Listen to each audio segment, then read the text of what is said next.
আসসালামু আলাইকুম সুপ্রিয় শিক্ষার্থীরা। তোমাদের সকলকে আবারও স্বাগতম স্কুল অফ এক্সিলেন্সের আরেকটি আয়োজনে। আজকে তোমাদের সামনে উপস্থিত হয়েছি সাধারণ জ্ঞান প্রশ্ন কিভাবে হয় এই ক্লাস নিয়ে, এবং বিশেষ করে আমরা দেখব আন্তর্জাতিক বিষয়াবলীটা। আগের ক্লাসে তোমাদের মেন্টর আতিক ভাই বা আতিক স্যার সাধারণ জ্ঞানের যে জাতীয় বিষয়গুলি সেগুলো নিয়ে পড়িয়েছিল বা দেখিয়েছিল যে কোন জায়গা থেকে প্রশ্ন হয়, কিভাবে প্রশ্ন হয়, বা অ্যানালাইসিস করেছিল। আজকে সেই ধারাবাহিকতায় আমি আন্তর্জাতিক বিষয়াবলীর একটা ক্লাস নিব। এই ক্লাসে মূলত তোমাদের সাথে আমরা 30টি এমসিকিউ সলভ করব, এবং শুধুমাত্র যে কোনটা উত্তর হলো এই পর্যন্ত আমরা সীমাবদ্ধ থাকবো না। আমরা দেখব যে এগুলা উত্তর, এটা উত্তর কেন হয়েছে, অন্য তিনটা উত্তর কেন হয়নি, এবং যেই এক্সট্রা ইনফরমেশন গুলো তোমাদের দিব, যেগুলো তোমাদের এক্সামের জন্য কিন্তু বেশ উপকারী হবে। তাহলে আজকে পরীক্ষা দিয়ে, সরি, আজকের ক্লাসটা করে যে কেবলমাত্র তোমরা 30টা জ্ঞান লাভ করবে, 30টা প্রশ্নের জ্ঞান লাভ করবে, এটা কিন্তু এরকম না, বা 30টা তথ্য পাবে এরকম না। তোমরা যদি খাতা নিয়ে বসো, খাতায় যদি নোট করো, তাহলে দেখবে যে 100 থেকে 150টার মতো ইনফরমেশন কিন্তু তোমরা পেয়ে যাবে, যেটা তোমাদের অ্যাডমিশন জার্নিতে অনেক কাজে লাগবে। তো চলো কথা না বাড়িয়ে শুরু করা যাক। আচ্ছা, আমাদের যেই মানবিক ও বিভাগ পরিবর্তনের জন্য ঢাবি ও অন্যান্য ভার্সিটির যেই কোর্সটা, সেখানে তোমাদের বাংলার জন্য থাকবে সাইফ স্যার, মাহফুজ স্যার, তারপরে রানা স্যার, এবং ইংরেজির জন্য থাকবে বাকিবিল্লা স্যার, হাসনাত আবদুল্লাহ স্যার, সাগর স্যার, এবং জিকের জন্য যথারীতি সাকিব শাহরিয়ার স্যার, আমি, এবং আতিকুর রহমান। এবং তোমাদের বিভিন্ন ইউনিভার্সিটিতে কিন্তু একটা দুইটা ম্যাথ আইকিউ এর কোশ্চেন দিয়ে থাকে। অনেক বলে না যে ম্যাথ আর আইকিউ এর কোশ্চেন দিবে, কিন্তু তারপরে দিয়ে থাকে। আবার কিছু কিছু ইউনিভার্সিটিতে তোমাদের তো ডেডিকেটেড ম্যাথ এবং আইকিউ আসে, যেরকম কুমিল্লাতে আসে, তোমাদের জাহাঙ্গীরনগর ইউনিভার্সিটিতে আসে। সেগুলা পড়ানোর জন্য তোমাদের ক্লাস নেবেন সাকিব হোসেন স্যার। তো চলো কথা না বাড়িয়ে আমরা এখন ক্লাস শুরু করে দিই। এবং তোমরা আমাদের যদি কোর্সে এনরোল করো, তাহলে কিন্তু 150টারও অধিক তোমরা লাইভ ক্লাস করতে পারবে আমাদের সাথে, এবং 200টারও বেশি তোমাদের এক্সাম হবে। আসলে এইখানে সংখ্যা যেগুলো দেওয়া, তার থেকে আরো অধিক হয়ে থাকে তোমাদের ক্লাস এবং এক্সাম।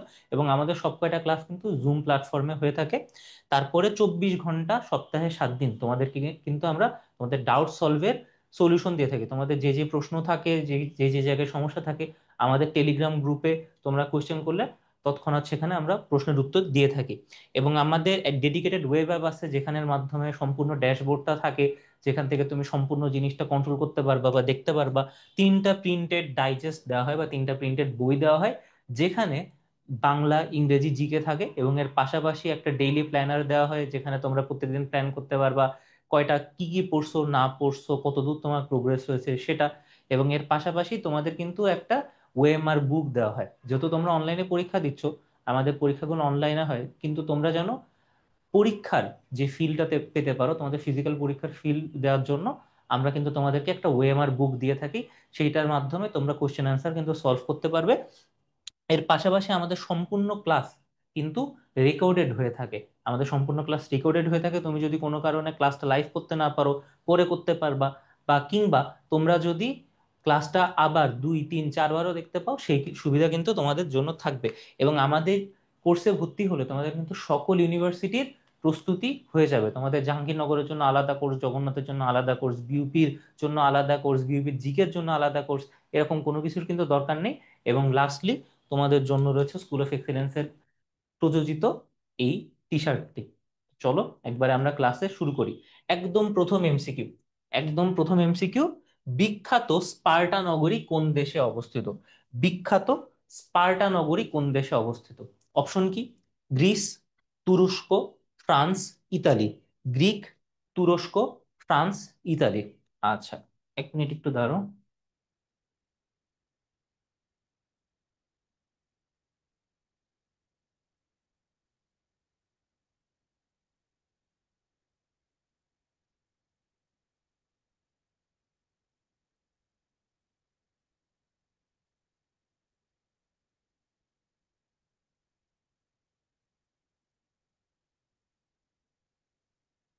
ওকে, বিখ্যাত স্পার্টা নগরী কোন দেশে অবস্থিত? গ্রিস, তুরস্ক, ফ্রান্স, ইতালি। তোমরা সবাই সঠিক উত্তর দিয়েছো। সেটা হলো গ্রিক বা গ্রিস। ইংরেজিতে বললে গ্রিক, বাংলায় বললে গ্রিস। এবং এই যে গ্রিস নগরী, বিখ্যাত গ্রিস নগরীতে তখন, সরি, বিখ্যাত যে গ্রিসটা, সেখানে মূলত দুইটা নগরী ছিল, একাধিক নগরী ছিল, কিন্তু তাদের মধ্যে দুইটা সব থেকে গুরুত্বপূর্ণ। একটা হলো স্পার্টা, একটা হলো স্পার্টা, আর একটা হলো গিয়ে অ্যাথেন্স। আরেকটা হলো গিয়ে অ্যাথেন্স, গ্রিক গড অ্যাথেনার নামের সাথে মিল রেখে দুইটা, মানে যে শহরটার নাম রাখা হয় সেটা হলো গিয়ে অ্যাথেন্স। এই স্পার্টা যারা, তারা হলো যুদ্ধ কিংবা ওয়ারফেয়ারে খুব পারদর্শী ছিল। যুদ্ধ কিংবা ওয়ারফেয়ারে খুব পারদর্শী ছিল, এবং তারা যৌথভাবে অ্যাটাক করতো, এবং তাদের অ্যাটাকের স্ট্র্যাটেজিটা বেশ ইউনিক ছিল। তারা দলীয়ভাবে থাকতো, এবং মনে করো একজন আরেকজনের সাথে এরকম হাত বেঁধে বেঁধে অনেকটা থাকতো, দাঁড়িয়ে হলো গিয়ে, এবং এইভাবে মুভ করতো। এবং যারা সামনে থাকতো তাদের সামনের দিকে এরকম শিল্ড বের করা থাকতো, যেন সামনে থেকে যে আঘাতগুলো আসে সেগুলো যেন তারা প্রতিহত করতে পারে। তাদের বাম দিকে হলো গিয়ে শিল্ড থাকতো, ওই দিক থেকে যেন তারা আঘাত প্রতিহত করতে পারে, ডান দিকে, পিছনের দিকে, এরকম। এর জন্য তাদেরকে আসলে ওইভাবে অ্যাটাক করাটা বেশ কঠিন ছিল। এবং তাদের কাছে একটা বড় বলমো থাকতো, এবং তাদের কাছে আরেকটা ছোট সোর্ড মতো থাকতো, যেন শত্রু কাছাকাছি আসলে বা শত্রুকে গোপনীয়তার সাথে হত্যা করার জন্য এই ছোট সোর্ডটা দ্বারা ব্যবহার করতো। এবং তাদের যে পোশাকটা, তাদের যুদ্ধের পোশাকটা মূলত মেরুন কালার কিংবা লাল কালারের ছিল, যেন তারা রক্তাক্ত হলে কিংবা তারা আঘাতপ্রাপ্ত হলে শত্রু যেন বুঝতে না পারে, শত্রু যেন বুঝতে না পারে।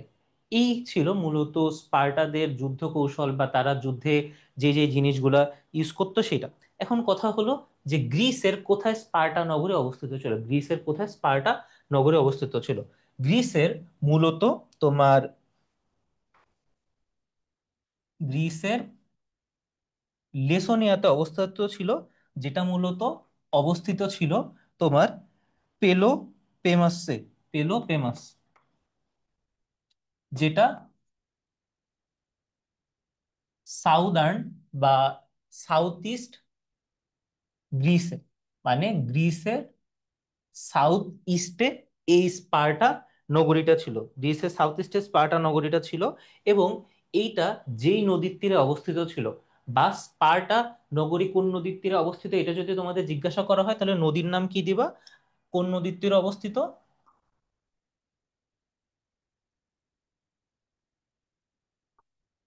কোন নদীর তীরে অবস্থিত? নদীটার নাম হলো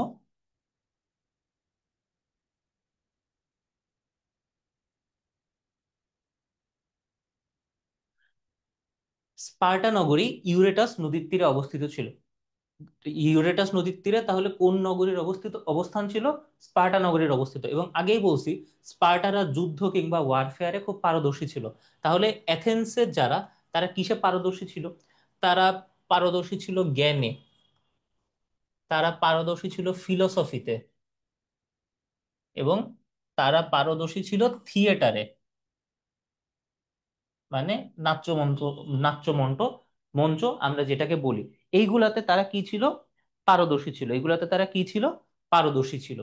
আচ্ছা, তাহলে দেখো যে একটা কোয়েশ্চেন থেকে আমরা কতগুলা তথ্য পেলাম। যে স্পার্টা নগরী কোন জায়গায় অবস্থিত আমরা সাথে দেখলাম, এবং স্পার্টার পাশাপাশি হলো কি আরেকটা যে নগরী ছিল, যা স্পার্টার সাথে যে নগরীর মূল দ্বন্দ্বটা ছিল, সেটার নাম কি? স্পার্টা হলো গিয়ে তোমার কিসের জন্য বিখ্যাত ছিল? তারপর অ্যাথেন্স কিসের জন্য বিখ্যাত ছিল? স্পার্টা নগরী গ্রিসের কোন জায়গায় অবস্থিত ছিল? লেসোনিয়া, পেলোমাস, সাউথ ইস্ট গ্রিসে অবস্থান ছিল তাদের। এবং তারপরে হলো কোন নদীর তীরে স্পার্টা নগরী অবস্থিত, কোন নদীর তীরে স্পার্টা নগরী অবস্থিত, সেটা হলো গিয়ে ইউরেটাস নদীর তীরে অবস্থিত। তাহলে দেখো একটা কোশ্চেনের অ্যানালাইসিস করতে যে আমরা আরো কতগুলো তথ্য পেয়ে গেলাম, আমরা আরো কতগুলো তথ্য পেয়ে গেলাম। ওকে, তারপর আমরা দেখি যে পরের প্রশ্নটায় যদি আমরা যাই, হায়ারোগ্লিফিক্স কোন প্রাচীন সভ্যতার লিখন পদ্ধতি? হায়ারোগ্লিফিক্স কোন প্রাচীন সভ্যতার লিখন পদ্ধতি? এটা কিন্তু তোমরা মোটামুটি সবাই জানো যে হায়ারোগ্লিফিক্স কিন্তু বেশ ফেমাস একটা লেখন পদ্ধতি। হায়ারোগ্লিফিক্স কেমন? মনে করো যে দেয়ালে যখন, বা হলো গিয়ে দেয়ালে বা কোনো পাথরে, যারা হলো গিয়ে গ্রিসের, সরি, যারা হলো গিয়ে মিশরের, যারা হলো গিয়ে মিশরিয়ান কিংবা ইজিপশিয়ান ছিল, তারা দেয়ালে বা পাথরের গায়ে লিখতো, কিভাবে লিখতো? তাদের হলো গিয়ে সিম্বল ছিল। এরকম মনে করে যে তাদের সেখানে হাতের সিম্বল ছিল, হাত দিয়ে তার একটা জিনিস বুঝাতো। তাদের এখানে হলো গিয়ে পায়ের সিম্বল ছিল, তাদের এখানে বিড়ালের সিম্বল ছিল, তাদের এখানে কিসের সিম্বল ছিল, তাদের সেখানে ঈগলের সিম্বল ছিল। এরকম বিভিন্ন সিম্বল ব্যবহার করে তারা তাদের মনের ভাব প্রকাশ করত। তারা কি করত? তাদের মনের ভাব প্রকাশ করত। হ্যাঁ। আর হলো, তাহলে এখন তো বর্তমানে তো স্বাভাবিকভাবে হায়ারোগ্লিফিক্স নাই, তাই না? তাহলে কত থেকে কত সময় পর্যন্ত ছিল?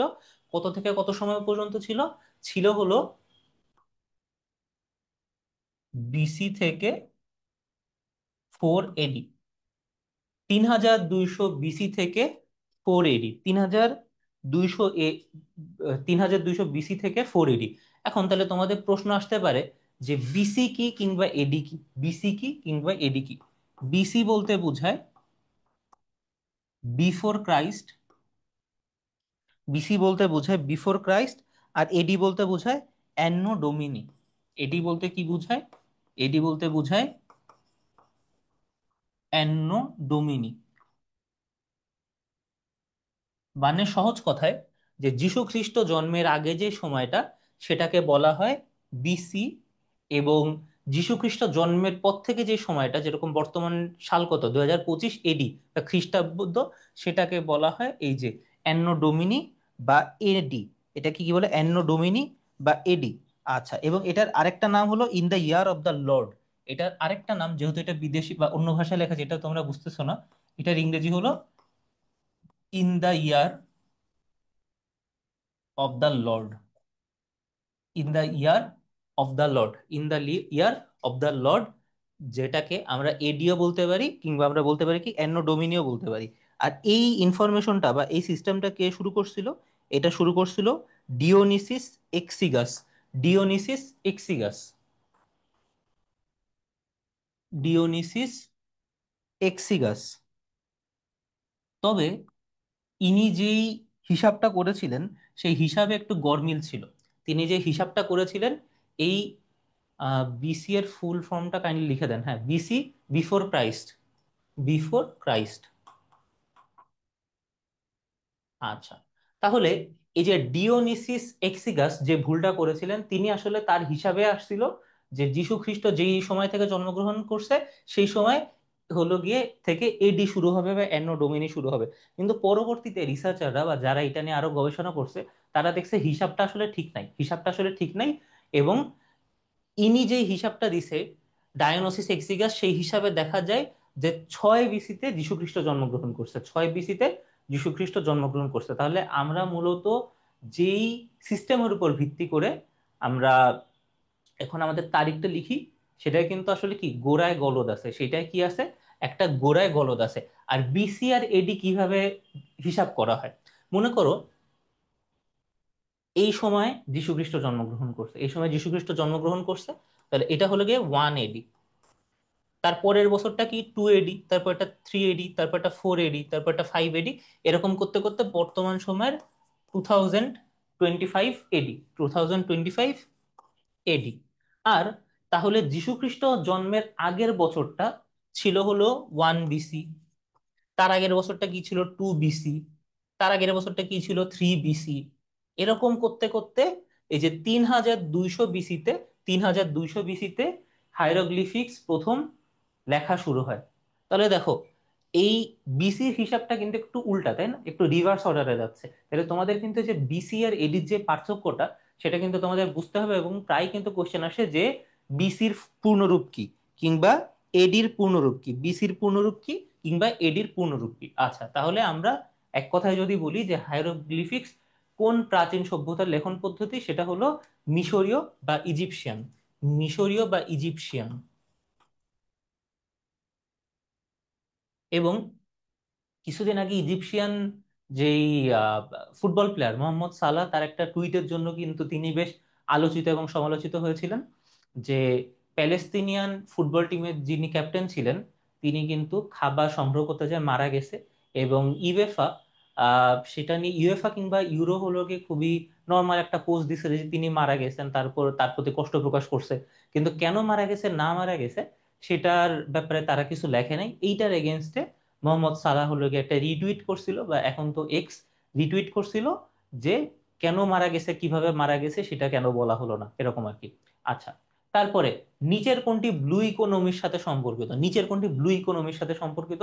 বর্তমান সময়ের অন্যতম হাই ফ্রিকোয়েন্সি কোয়েশ্চেন, যেটা বারবার অ্যাডমিশন এবং অন্যান্য চাকরির পরীক্ষা কিংবা কম্পিটিটিভ এক্সামে চলে আসে।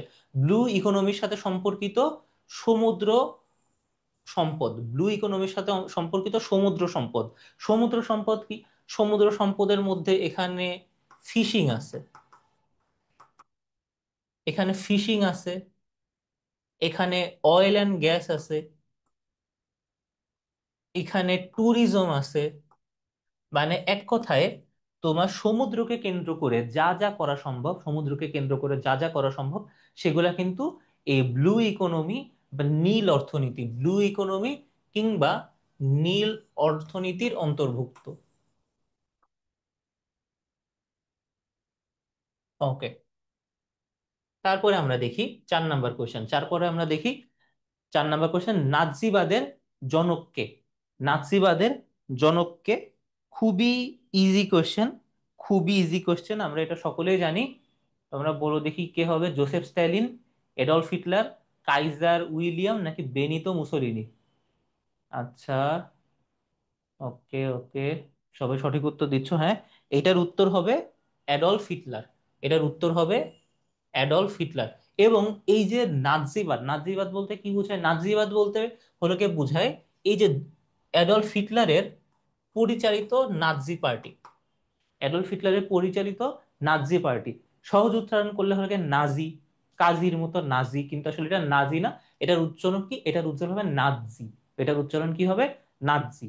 আর এই যে সংগঠন, এই সংগঠনের এক সময় Adolf Hitler as a member হিসাবে আসছিল, এবং পরবর্তী সালে 2-3 সাল পরে কিন্তু তিনি নেতা হয়ে যায় এই নাৎসি পার্টির। তিনি এই নেতা হয়ে যায় নাৎসি পার্টির। নাৎসি পার্টি বলতে কি বোঝায়?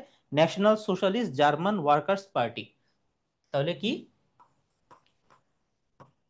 ন্যাশনাল, ওকে, ন্যাশনাল সোশ্যালিস্ট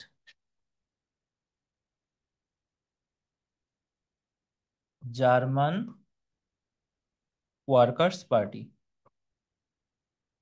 তাহলে আমাকে কেউ যদি জিজ্ঞাসা করে যে নাৎসি বাহিনীর যে নাৎসি, সেটা বলতে মূলত কি বোঝায়? সেটা বোঝায় National Socialist German Workers' party. এবং তারা যে মনে করো যে যেভাবে মানুষজনকে ট্রিট করত, বা যেইভাবে মানুষজনদের সাথে আচরণ করত, বা হলো কি কেবলমাত্র যে ইহুদি না, অন্যান্য জনগোষ্ঠীর সাথেও যেভাবে খারাপ আচরণ করছে, বা তাদেরকে যেভাবে হত্যা করছে, তাদেরকে যে অত্যাচার করছে, বা তাদের যে সারা বিশ্বকে দখল করার যে পায়তারা, কিংবা নাৎসিরা মনে করতো আমরা হলো কি আর্য। নাৎসিরা কি মনে করতো নিজেদের? তারা মনে করতো নিজেদেরকে আর্য, বা হলো গে ট্রু ব্লাড। মানে তারাই হলো ট্রু ব্লাড, বা তারাই হলো সব থেকে সম্ভ্রান্ত, এবং অন্য যারা আছে আমার তোমার মতো যারা, আমরা হলো গিয়ে মিশ্র জাতির, আমরা তো এমনিতেই মিশ্র জাতির। এবং আমাদেরকে তারা পছন্দ করতেন, এবং আমাদেরকে তারা গোলাম মনে করতো, বা আমাদের কোনো খারাপ কিছু দেখলেই আমাদের কি করতো? অত্যাচার করতো। তাহলে কেবলমাত্র যে ইহুদিরা, বা হলো গিয়ে তোমার অ্যাডলফ হিটলার বা নাৎসি বাহিনী ইহুদিদের হত্যা করছে বলে যে তুমি তাদেরকে সেলিব্রেট করতেছো, এটা মনে করার দরকার নেই। অ্যাডলফ হিটলার তোমাকে পেলে তোমারও হয়তো সে গ্যাস চেম্বারেই ভরে রাখতো। আচ্ছা, ঠিক আছে। এবং এই যে তোমার প্রতিষ্ঠা হয় কত সালে? প্রতিষ্ঠা হয় কত সালে? প্রতিষ্ঠা হয় হলো 1919 সালে। এটা কত সালে প্রতিষ্ঠা হয়? এটা প্রতিষ্ঠা হয় 1919 সালে। তাহলে 1919 সালে নাৎসি পার্টি গঠিত হয়, এবং 1933 থেকে 1945 পর্যন্ত, 1933 থেকে 1993 থেকে 1945 পর্যন্ত এটার প্রধান কে ছিল? এটার প্রধান ছিল অ্যাডলফ হিটলার। এই পার্টির প্রধান ছিল অ্যাডলফ হিটলার। এই পার্টির প্রধান ছিল অ্যাডলফ হিটলার। আর তোমাকে যদি জিজ্ঞাসা করে যে নাৎসি পার্টির, বা হলো গিয়ে নাৎসি বাহিনীর বা নাৎসি পার্টি আর কি, এইটার আগের নাম কি ছিল? এটার আগের নাম ছিল হলো ডিএপি। এটার আগের নাম ছিল ডিএপি। তাহলে দেখো, এখান থেকে আমরা কি কি জানলাম? নাৎজি বাদের জনক কি? Adolf Hitler. নাৎজি যে পার্টি, এটার ফুল ফর্ম কি? National Socialist German Workers' party. এটা কত সালে প্রতিষ্ঠিত হয়? 1919 সালে প্রতিষ্ঠিত হয়। এবং 1933 থেকে 1945 পর্যন্ত এটার প্রধান ছিল অ্যাডলফ হিটলার। নাৎসি বাহিনীর নাৎসি যেই হলো গিয়ে দল, তার আগের নাম কি ছিল? আগের নাম ছিল হলো গিয়ে ডিএপি। এবং নাৎসি বাহিনীর বা নাৎসিদের যে মতবাদ, যে ট্রু ব্লাডের যে মতবাদ, তারা নিজেদেরকে শ্রেষ্ঠ মনে করতো, এটাও কিন্তু আমরা জানলাম। তাহলে দেখো, একটা প্রশ্ন থেকে কিন্তু প্রায় 9টা 10টি ইনফরমেশন আমরা পেয়ে যাচ্ছি, একটা প্রশ্ন থেকে 9-10টার মতো ইনফরমেশন আমরা পেয়ে যাচ্ছি। আচ্ছা, জাতিসংঘ শান্তি বিশ্ববিদ্যালয় কোথায় অবস্থিত? জাতিসংঘ শান্তি বিশ্ববিদ্যালয় কোথায় অবস্থিত তোমরা একটু বলো তো। 5S সি বলতেছো, মানে এটার উত্তর একজন সি বলছো। আচ্ছা, আরো দেখি। আর কাদের কাদের কি কি মনে হয় এটার উত্তর কত হবে? মোস্তফা কামাল বলছে সি, মিম বলছে সি, সুমা বলছে সি, একজন হলো সঠিক অ্যান্সার দিছো, একজন হলো সঠিক অ্যান্সার দিছো। এখন এটা ট্রিকি কোশ্চেন বললাম যেহেতু, তাহলে তোমরা যেটা অ্যান্সার দিবা সেটা না দিয়ে কিন্তু তোমাদের আরেকটার কথাও ভাবার দরকার ছিল, আরেকটা কথাও ভাবার দরকার ছিল। এবং সমস্যাটা যেটা, যে জাতিসংঘ বিশ্ববিদ্যালয় যেটা, বা ইউনাইটেড নেশনস ইউনিভার্সিটি যেটা, সেটা অবস্থিত টোকিও জাপানে। সেটা অবস্থিত টোকিও জাপানে। কিন্তু এখানে কি বলছে? জাতিসংঘ শান্তি বিশ্ববিদ্যালয়। জাতিসংঘ শান্তি বিশ্ববিদ্যালয়, UN peace university. UN peace university কোথায় অবস্থিত? এটা অবস্থিত কোস্টারিকায়। এর জন্য তোমাদের যতই মনে হোক আরে এই প্রশ্ন তো পারি, এই জাতিসংঘ শান্তি বিশ্ববিদ্যালয়, এটা তো আমি পড়ছি টোকিও জাপান, দিয়ে দিলাম। না, তোমাদের যথেষ্ট সময় থাকবে, তোমরা প্রশ্নটা পড়বা এবং একটু ভাববা। প্রশ্নটা পড়বা এবং একটু ভাবনা চিন্তা করে উত্তর দিবা, না হলে কিন্তু এরকম পারা জিনিসও তোমাদের কি হয়ে যাবে? ভুল হয়ে যাবে। ওকে। আচ্ছা, তারপরে আমরা দেখি। হুম তারপরে আমরা দেখি যে যুক্তরাষ্ট্রের বর্তমান ক্ষমতাশীল দল কোনটি? যুক্তরাষ্ট্রের প্রধান বর্তমানে ক্ষমতাশীল দল কোনটি? আমরা ক্ষমতাশীল দল না জানি, আমরা কি জানি? আমরা জানি যে ডোনাল্ড ট্রাম্প। ডোনাল্ড ট্রাম্প এখন তাদের সরকার প্রধান। বা ডোনাল্ড ট্রাম্প কি? ডোনাল্ড ট্রাম্প হলো গিয়ে প্রেসিডেন্ট। ডোনাল্ড ট্রাম্প হলো গিয়ে প্রেসিডেন্ট। ডোনাল্ড ট্রাম্প হলো গিয়ে প্রেসিডেন্ট। এবং আমরা আরেকটা তথ্য জানি যে ডোনাল্ড ট্রাম্প কিন্তু কয়বার প্রেসিডেন্ট হয়েছে? ডোনাল্ড ট্রাম্প কিন্তু প্রেসিডেন্ট হয়েছে দুইবার। ডোনাল্ড ট্রাম্প কিন্তু দুইবার প্রেসিডেন্ট হয়েছে। কততম কততম? 45 এবং 47। তাহলে ডোনাল্ড ট্রাম্প কিন্তু 45 এবং 47 নাম্বার প্রেসিডেন্ট। এবং তিনি কোন পার্টি থেকে বিলং করে? তিনি বিলং করে রিপাবলিক পার্টি থেকে। রিপাবলিক পার্টির আরেকটা সুন্দর নাম আছে, grand old party. Grand old party হলো এই তোমার যে রিপাবলিকান পার্টির আরেকটা নাম। রিপাবলিকান পার্টির আরেকটা নাম হলো কি এটা। আর কমলা হ্যারিস, কমলা হ্যারিস যে পলিটিক্যাল পার্টি থেকে ছিল, কমলা হ্যারিস যে পলিটিক্যাল পার্টি থেকে ছিল, সেটার নাম হলো ডেমোক্র্যাট। ওকে, একটু দাঁড়াও। আচ্ছা, কমলা হ্যারিস যে পলিটিক্যাল পার্টি থেকে ছিল সেটা হলো গিয়ে ডেমোক্র্যাট। এখন ইউএসএ প্রধান দুই পার্টি এটা। ইউএসএ প্রধান দুই পার্টি এটা। হ্যাঁ, আশিক এবং মারুফ ঠিকই বলছো। রিপাবলিকান পার্টি এবং ডেমোক্রেট পার্টি, এটা ইউএস এর প্রধান দুইটা দল। এবং বাকি দুই বা বাকি যে দলগুলো আছে সেগুলো অনেকটা মনে করো যে তোমার দুধ ভাত মতো অবস্থা। এবং রিপাবলিকান পার্টির যে সিম্বল, রিপাবলিকান পার্টির সিম্বল হলো গিয়ে হাতি। রিপাবলিকান পার্টির সিম্বল হলো গিয়ে হাতি। এবং ডেমোক্রেট পার্টির সিম্বল কি? ডেমোক্রেট পার্টির সিম্বল হলো গিয়ে গাধা। একটা হাতি, আরেকটা কি? গাধা। তাহলে দেখো, তোমাকে কিন্তু বলতে পারে যে যুক্তরাষ্ট্রের বর্তমান ক্ষমতাশীল দল কোনটি, এটা জিজ্ঞাসা করতে পারে না। কি জিজ্ঞাসা করতে পারে? বলে যে রিপাবলিকান বা ক্ষমতাশীল দলের যে প্রতীক সেটা কি, বা ক্ষমতাশীল দলের অন্য নাম কি, বা ক্ষমতাশীল দলকে আর কি নামে ডাকা হয়।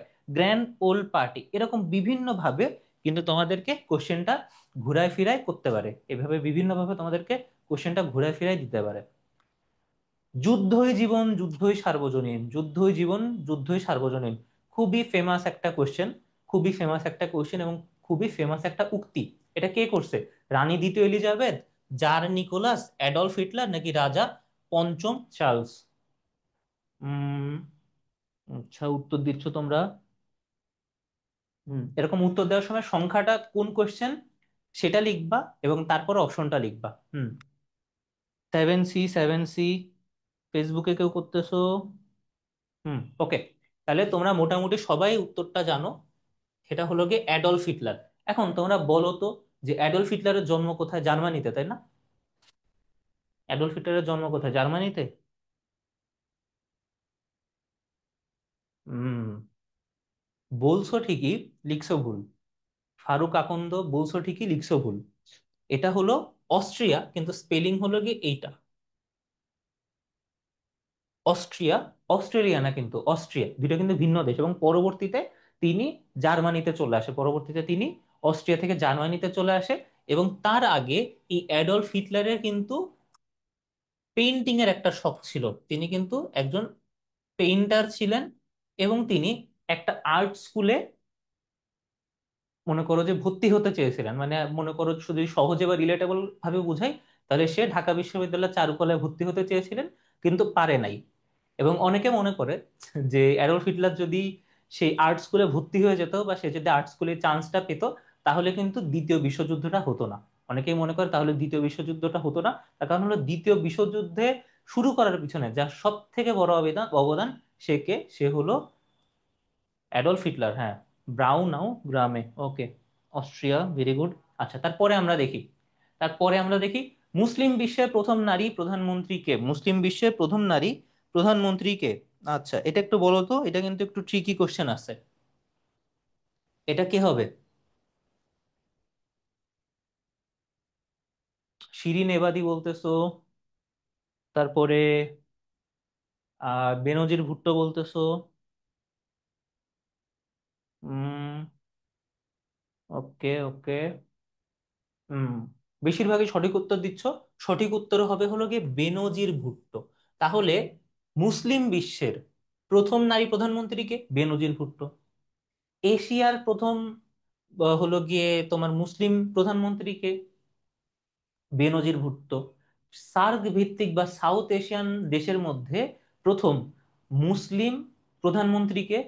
বেনজির ভুট্টো। তাহলে দেখো, একই কোশ্চেন, একই উত্তর, কিন্তু একটু চেঞ্জ করে দিছে। কি করে দিছে? একটু চেঞ্জ করে দিছে। এবং এই বেনজির ভুট্টোর বাবার নাম কি? বেনজির ভুট্টোর বাবার নাম আমরা কিন্তু মোটামুটি সকলে জানি। নাম কি? জুলফিকর আলী ভুট্টো।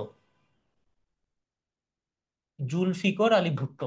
আমরা যখন তোমাদের ক্লাস নিব বাংলাদেশের ইতিহাসের উপরে, বিশেষ করে পাকিস্তান আমল 47 থেকে 71, তখন কিন্তু আমরা এই বেনজির ভুট্টোর কথা বলবো।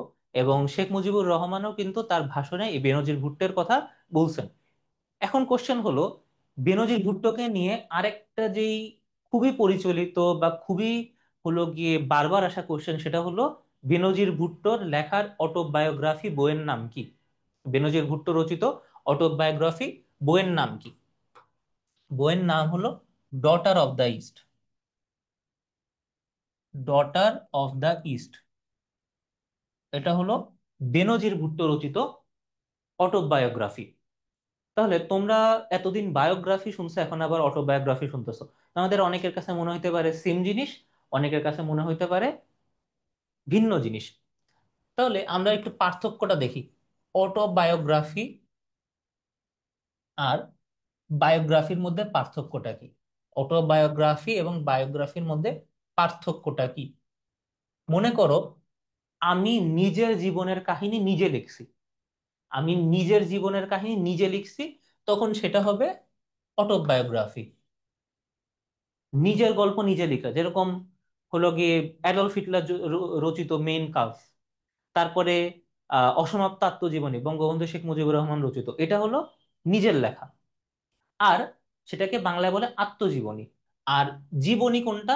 মনে করো যে আমি রবীন্দ্রনাথ ঠাকুরের মানে জীবন বৃত্তান্ত লিখলাম, বা আমি কাজী নজরুল ইসলামের জীবন বৃত্তান্ত লিখলাম, বা আমি অ্যাডলফ হিটলার বা বঙ্গবন্ধু শেখ মুজিবুর রহমানের জীবন বৃত্তান্ত লিখলাম। তাহলে সেটা হবে হলো বায়োগ্রাফি বা জীবনী। ওকে, বেনজির ভুট্টো। আর বেগম খালেদা জিয়া বাংলাদেশের বাংলাদেশের প্রথম নারী প্রধানমন্ত্রী, কিংবা প্রথম মুসলিম নারী প্রধানমন্ত্রী। মেঘবতী সুবর্ণপুত্রী।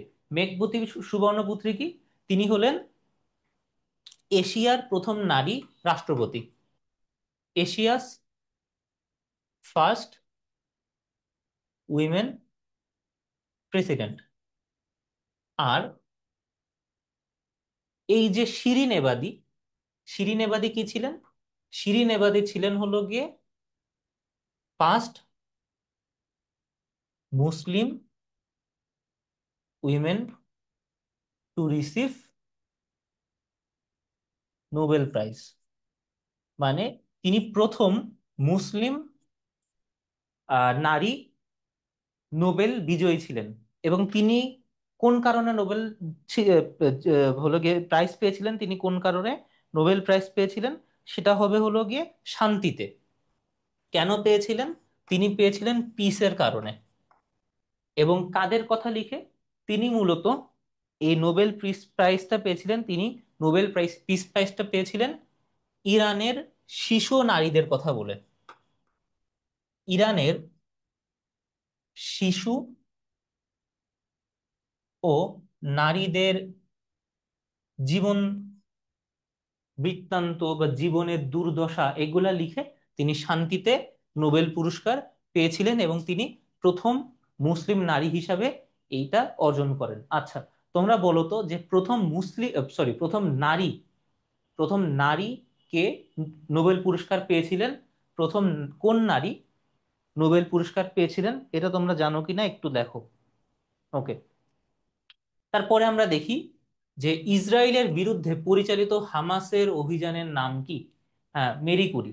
মেরি কুরি এবং তার হাজবেন্ড পিয়েরে কুরি নোবেল পুরস্কার পেয়েছিলেন, এবং তাদের যে মেয়ে সে কিন্তু আবার পরবর্তীতে নোবেল পুরস্কার পেয়েছে। তাহলে দেখো কি একটা অবস্থা। ইসরায়েলের বিরুদ্ধে পরিচালিত হামাসের অভিযানের নাম কি? আচ্ছা, Operation Al Aqsa Flood, Operation Iron Sword, Operation Red Dawn. এটা কিন্তু ডাউন না, এটা হলো ডন, বুঝছো? এটা হলো গিয়ে সন্ধ্যা বলতে যে ডন বুঝে সেই ডন, রেড ডন। আর একটা হলো operation wrath of gold, sorry wreath of God, operation wrath of God, operation wrath of god. এটা তোমরা সবাই সঠিক উত্তর দিছো। সেটা হলো অপারেশন আল আকসা ফ্লাড। এটা হলো ইসরায়েলের বিরুদ্ধে যে হামাসের একটা অভিযান, সেটাকে বলা হয় আল আকসা ফ্লাড, সেটাকে বলা হয় আল আকসা ফ্লাড।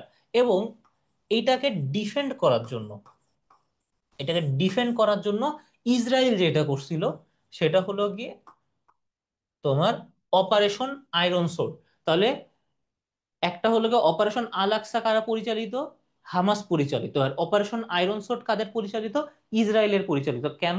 এই যে আল আকসা ফ্লাড, এটাকে ডিফেন্ড করার জন্য, আল আকসা ফ্লাডকে কি করার জন্য? ডিফেন্ড করার জন্য। আচ্ছা, ঠিক আছে। আর হলো এই যে অপারেশন রেড ডন, এটা হলো সাদ্দাম হুসেন আছে না, সাদ্দাম হুসেন, তাকে গ্রেফতার করার জন্য, সাদ্দাম হুসেনকে গ্রেফতার করার জন্য যে অপারেশনটা, সেটা হলো তোমার অপারেশন রেড ডন। আর operation wrath of God, operation wrath of God যেটা, এটা হলো তোমার ইসরায়েলের যে গোয়েন্দা বাহিনী, ইসরায়েলের গোয়েন্দা বাহিনীর নামটা একটু বলো তো তোমরা, এম দিয়ে শুরু হয়। ইসরায়েলের গোয়েন্দা বাহিনীর নাম কি এম দিয়ে শুরু হয়? কেউ পারো তোমরা? Mossad, very good. এই যে মোসাদ পরিচালিত, মোসাদ পরিচালিত মিউনিকে, মিউনিক শহরে একটা অপারেশনের নাম হলো, একটা অপারেশনের নাম হলো র্যাথ অফ গড। এখন তোমরা বলো তো এই মিউনিক শহরটা কোন দেশে অবস্থিত? মিউনিক শহরটা কোন দেশে অবস্থিত? যারা ফুটবল খেলা দেখো তাদের তো এটা পারার কথা অবশ্যই। মিউনিক শহরটা কোন দেশে অবস্থিত? জার্মানিতে অবস্থিত, ভেরি গুড। মিউনিক শহরটা কোন দেশে অবস্থিত? জার্মানিতে অবস্থিত। কোন দেশ one belt one road initiative গ্রহণ করেছে? কোন দেশ one belt one road initiative গ্রহণ করেছে? এটা খুবই কমন একটা কোয়েশ্চেন, এটা খুবই কমন একটা কোয়েশ্চেন। সেটা হলো চায়না। এবং এর মাধ্যমে তারা 60টা দেশ, তারা 60টা দেশকে কানেক্ট করার প্ল্যান করতেছে, 60টা দেশকে প্ল্যান করার, কানেক্ট করার প্ল্যান করতেছে। এবং এটা বিশ্বের অন্যতম মেগা প্রজেক্ট, বিশ্বের অন্যতম মেগা প্রজেক্ট। হ্যাঁ, অ্যানি বোলেইন মেবি নাম, হ্যাঁ চীন। তুমি ঠিক বলছো, ভেরি গুড। তাহলে কোন দেশ one belt one road initiative গ্রহণ করেছে? চায়না। ওকে। আর তোমরা তো আমাদের বি ইউনিট এর যেই এবং বি ইউনিট সহ ঢাকা বিশ্ববিদ্যালয় এবং অন্যান্য যেই ইউনিট গুলা বা ভার্সিটি, সেগুলার কোর্সের বিবরণী দেখলে তোমরা ওইখানেও যে ফিচার গুলা পাবা এখানেও সেই একই ফিচার, কিন্তু পার্থক্য হলো তোমাদের তো যেহেতু তোমাদের বিজনেস স্টাডিজ এর কোশ্চেন হ্যান্ডেল করতে হবে, মানে finance, marketing, accounting, business entrepreneurship, তোমাদের এই ক্লাসগুলো নেওয়ার জন্য থাকতেছে ইমামুল রিয়াদ স্যার বা ভাইয়া এবং মোহাম্মদ ইয়াসিন শেখ স্যার বা ভাইয়া। ওকে। তারপরে আমরা দেখি যে ব্রিক্স ব্যাংকের সদর দপ্তর কোন দেশে। ব্রিক্স ব্যাংকের সদর দপ্তর কোন দেশে? ব্রাজিল, চীন, রাশিয়া নাকি দক্ষিণ আফ্রিকা? কোন দেশে বা কোথায় অবস্থিত একটু বলো তো। ব্রাজিল, চীন, রাশিয়া নাকি দক্ষিণ আফ্রিকা? উম ব্রাজিল বলছো, হয়নি।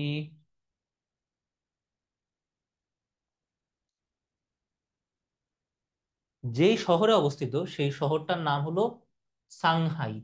তাহলে এবার বলো তো যে দেশের নাম কি? সাংহাই কোন দেশে অবস্থিত? সাংহাই কোন দেশে অবস্থিত? রাশিয়ায় অবস্থিত সাংহাই, তাই জানতাম না তো। হ্যাঁ, চীনে বা চায়নাতে অবস্থিত। চীনে এবং চায়নাতে অবস্থিত। এবং ব্রিক্স ব্যাংক, ব্রিক্স ব্যাংক হওয়ার আগে কি ব্রিক্স একটা প্রতিষ্ঠান, একটা কি প্রতিষ্ঠান, এবং এটা প্রথমে নাম কি ছিল? এটা প্রথমে নাম ছিল হলো কি ব্রিক। এটা প্রথমে নাম ছিল ব্রিক। বিতে কি? বিতে ব্রাজিল। আরে কি? আরে রাশিয়া। আর আই কি? I India. এবং সিতে চায়না। এই চারটা দেশ একত্রিত হয়ে ব্রিক গঠন করছিল, এবং তাদের নামের যে প্রথম অক্ষর সেগুলা দিয়ে তার এই ফাউন্ডেশনটা বা সংগঠনটা গ্রো করে, এবং পরবর্তীতে এই এস এসে যোগ দেয়। এস কি? এস হলো সাউথ আফ্রিকা। এস হলো সাউথ আফ্রিকা। এবং বর্তমান সময়ে ব্রিক্সের সদস্য সংখ্যা কত? ব্রিক্সের সদস্য সংখ্যা হলো কত দেখি, কেউ জানো? ব্রিক্সের সদস্য সংখ্যাগুলো কত? আমি সদস্যদের নাম লিখি, এর মাঝখানে দেখি তোমরা বলতে পারো কিনা। ওই পাঁচটা তো আছে, এর পাশাপাশি কি আছে? ইউএই বা সংযুক্ত আরব আমিরাত। তোমরা যে অনেকে অনেকে দুবাইকে আলাদা দেশ মনে করো, দুবাই কিন্তু আলাদা কোনো দেশ না। দুবাই কিন্তু আলাদা কোনো দেশ না। দুবাই ইউএই এর একটা অংশ। ইউএই তে 7টা এই যে এমিরেটস আছে। ইতে কি বোঝে? ইতে বোঝে এমিরেটস। এই 7টে এমিরেটস এর একটা হলো ইউএ, হলো কি তোমার দুবাই যেটা। আচ্ছা, ইউএই বাদে কি কি আছে? ইউএই বাদে আছে হলো গিয়ে ইরান আছে। তারপরে কি আছে? আছে হলো ইজিপ্ট আছে। তারপরে আর কি আছে? ইথিওপিয়া আছে। ইথিওপিয়া আছে। এবং তারপরে কি আছে? তারপরে আসলে কি ইন্দোনেশিয়া। তারপরে আসলে কি ইন্দোনেশিয়া এবং কিংডম অফ সৌদি আরবিয়া বা সৌদি আরব। তাহলে এই 6টা আর এই 5টা, মোট মিলায় কয়টা? মোট মিলায় 11টা। তাহলে ব্রিক্সের সদস্য সংখ্যা যদি তোমাদের জিজ্ঞাসা করে, ব্রিক্সের সদস্য সংখ্যা কত? 11টা। তোমাদের জিজ্ঞাসা করে যে ব্রিক্স, ব্রিক্স হওয়ার আগে সংগঠনের নাম কি ছিল? ব্রিক্স হওয়ার আগে সংগঠনের নাম ছিল হলো ব্রিক। ব্রিক্স হওয়ার আগে সংগঠনের নাম ছিল ব্রিক। তাহলে পঞ্চম রাষ্ট্র হিসাবে কোন রাষ্ট্রটা ব্রিক্সের সাথে যোগ দেয়? সেটা হলো সাউথ আফ্রিকা। কোন দেশ প্রথম নারীদের ভোটাধিকার প্রদান করে? কোন দেশ প্রথম নারীদের ভোটাধিকার প্রদান করে? নিউজিল্যান্ড এমন একটা দেশ যে নিউজিল্যান্ড নিয়ে মোটমাট 3টে থেকে 4টা প্রশ্ন বাদে আর কোনো প্রশ্নই আসে না। সব থেকে বেশি আসে এটা যে কোন দেশ প্রথম নারীদের ভোটাধিকার প্রদান করে? নিউজিল্যান্ড বা নিউ এনজেড। আরেকটা কি আসে? সেটা হলো যে মাউরি কোন দেশে বসবাস করে? মাউরি জনগোষ্ঠী কোন দেশে বসবাস করে? মাউরি জনগোষ্ঠী কোন দেশে বসবাস করে? সেটা হলো নিউজিল্যান্ডে। এবং তাদের একটা ট্রেডিশনাল ড্যান্স আছে। তারা হলো গিয়ে এরকম নাচে এবং জোরে জোরে শাউট করে। সেই ড্যান্সটার নাম বা সেই শাউটটার নাম হলো গিয়ে হাকা। এটা কিন্তু গত বছরের জন্য একটা রিসেন্ট প্রশ্ন ছিল এবং বেশ ইম্পর্টেন্ট। এবং রিসেন্ট হওয়ার আগেও এটা কিন্তু একটা নর্মাল এমসিকিউ বা নর্মাল একটা জ্ঞানমূলক কোশ্চেন ছিল। তাহলে নিউজিল্যান্ড থেকে যদি তোমার কোশ্চেন আসে, এইটা, এইটা এবং এইটা বাদ আর কোনো কোশ্চেন আসবে না। এবং আরেকটা যদি এসেও যায় যে নিউজিল্যান্ডের প্রধান খেলা কোনটা, নিউজিল্যান্ডের প্রধান খেলা হলো রাগবি। এবং আরেকটা যদি আরেকটা যদি জোর করে আসেও, আরেকটা কোশ্চেন যদি জোর করে আসেও, সেটা হলো খেলাধুলা থেকে রিসেন্ট। খেলাধুলা থেকে রিসেন্ট। এই বাদে নিউজিল্যান্ড থেকে তোমার আর কোনো কোশ্চেন আসবে না। এই বাদে নিউজিল্যান্ড থেকে আর কোনো কোশ্চেন আসবে না, হ্যাঁ। আহ মাহিদ, মিম, মারুফ, ঠিক বলছো। তারপর আমরা দেখি তারপর আমরা দেখি যে নিচের কোনটি শেক্সপিয়ারের রচনা নয়। নিচের কোনটি শেক্সপিয়ারের রচনা নয়, তাহলে দেখো যে তোমাদের বাংলায় যেরকম বাংলা ভাষায় রচিত সাহিত্য থেকে কোশ্চেন আসে, যেটা তোমার বাংলা বাংলা সাবজেক্টেও আসে, ঠিক একইভাবে আন্তর্জাতিক বিষয়াবলীতেও কিন্তু ইংলিশ লিটারেচার থেকে কোশ্চেন আসে। এবং ইংলিশ লিটারেচারে কয়েকজনের নাম যদি তোমরা পড়ো, কয়েকজনের নাম যদি তোমরা পড়ো, তাহলেই হয়ে যাবে।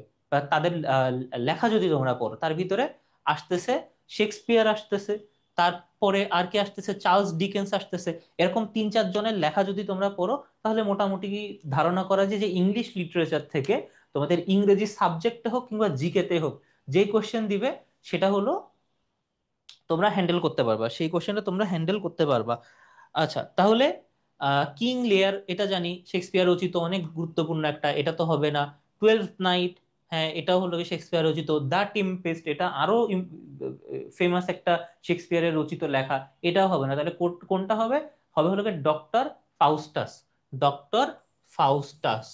আচ্ছা। আর এই যে তাহলে এটা তো শেক্সপিয়ার লেখে নাই, তাহলে তো কেউ না কেউ তো লিখছে, তাই না? শেক্সপিয়ার যেহেতু লেখে নাই, তাহলে এটা কে লিখছে? এটা লিখছে হলো ক্রিস্টোফার মার্লো। এটা কে লিখছে? Christopher Marlowe. এটা লিখছে কে? ক্রিস্টোফার।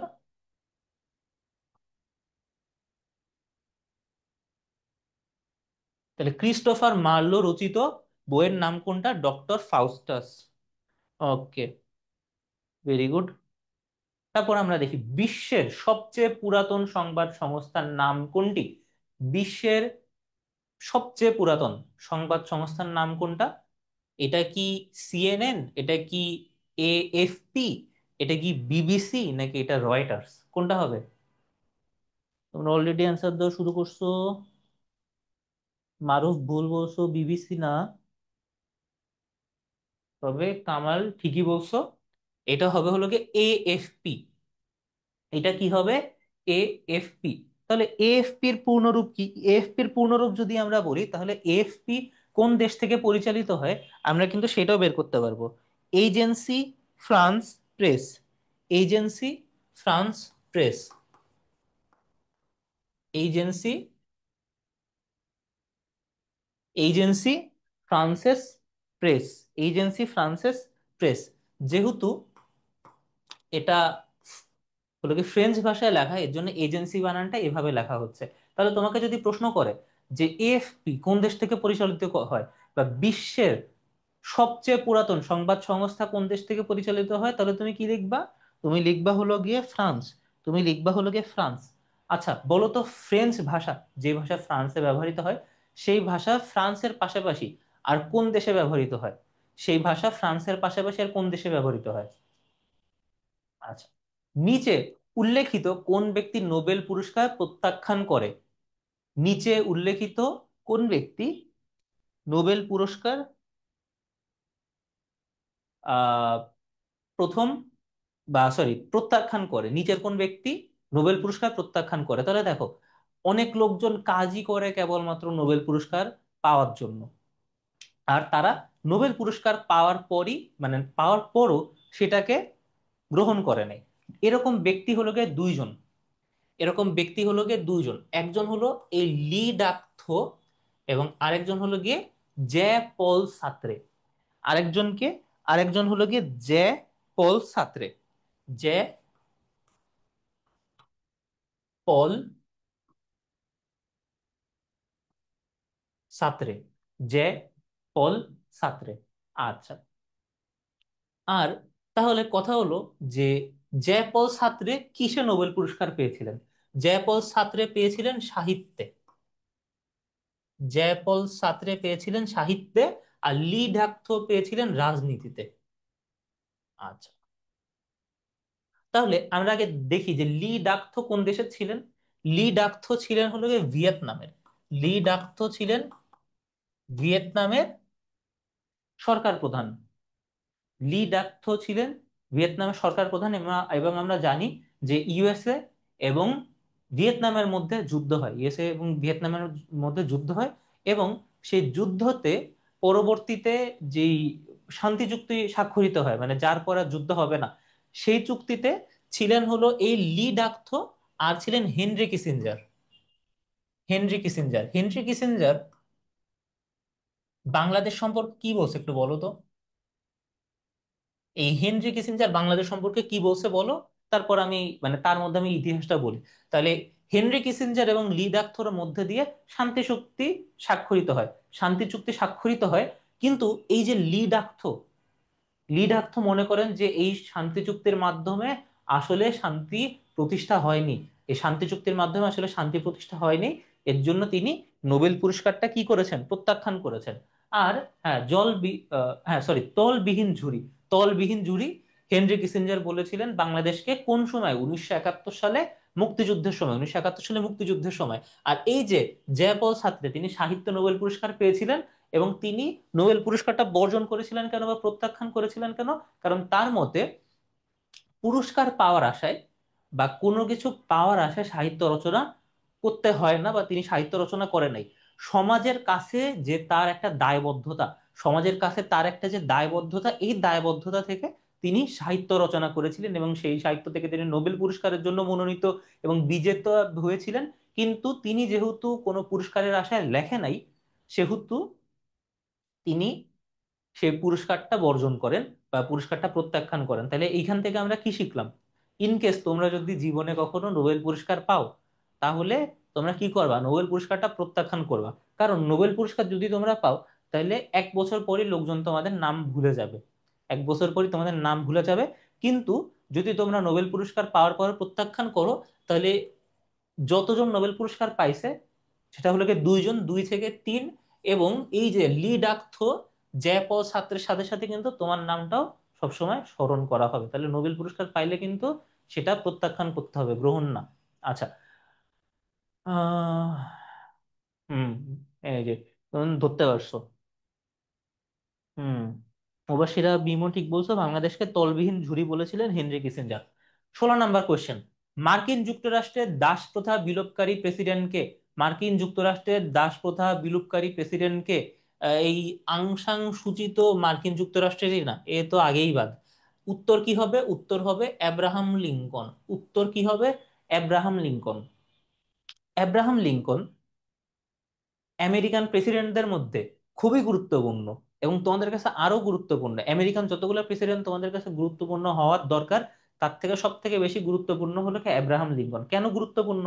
তার সাথে অনেক জিনিস জড়িত আছে।